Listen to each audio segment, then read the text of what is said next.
আমার প্রিয় বন্ধুরা, এই ড্রাগন গাছগুলো আমি কদিন আগে লাগিয়েছিলাম, কদিন বলতে কয়েক মাস হলো। তো এই গাছগুলো কচমি ছেড়ে একটু বড় বড় হয়েছে।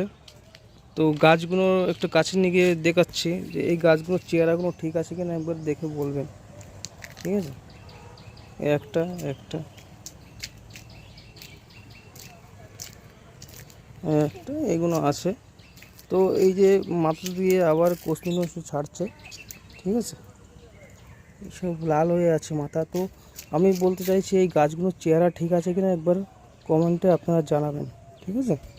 আর আমি যে মাটিটা বানিয়েছি এই মাটিটার কালারটা দেখে একটু বলবেন মাটিটার কালার ঠিক আছে কিনা। আমি মাটিটা বানিয়েছি এঁটেল মাটি, একটু লাল বালি, খোল আর গোবর সার দিয়ে মিক্স করে এই মাটিটা বানিয়েছি।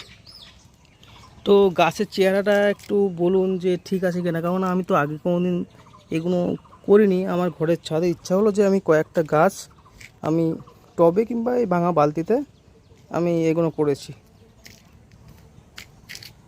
তো এতে আর কি কি সার দেওয়া যায়, কি কি সার দিলে এর ফলনটা ভালো হবে।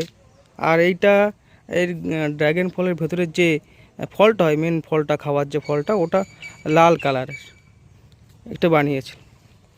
এবার আপনারা বলুন এই গাছগুলোর চেহারা কি ঠিক আছে, আর কতদিনের মধ্যে এতে ফল ধরবে, আর কোন সময় এই ফলটা হয়, কারণ আমি জানি না, সেই জন্য আপনাদের কাছে জিজ্ঞাসা করছি। যারা চাষ করেন মোটামুটি ঘরের ছাদে, যারা একটু একটু গাছ টাছ লাগিয়ে দেখেছেন, আপনাদের ধারণা থাকবে। আর গাছগুলো করার জন্য কি আরও কি জায়গা দরকার, আর কেমনটা করলে মানে এর ভাড়াটা কেমন করলে গাছগুলো থাকবে। আমি মোটামুটি একটা কাঠের একটা লম্বা দিয়ে, একটা লম্বা কাঠ দিয়ে আমি ওই সুতো কিংবা দড়ি দিয়ে আমি এগুলো একটু ঝুলিয়ে দিয়েছি, কারণ এগুলো শুয়ে পড়ছিলো বলে আমি এটা করেছি। তার এতে কি জল দেওয়ার দরকার আছে, কারণ এখন বৃষ্টি হচ্ছে, মাটিটাও একটু ভিজে ভিজে আছে। এতে বেশি জল দিলে ভালো হবে না কম জলেই চলবে, বৃষ্টির জলেই চলে যাবে? আপনারা একটু বলবেন প্লিজ।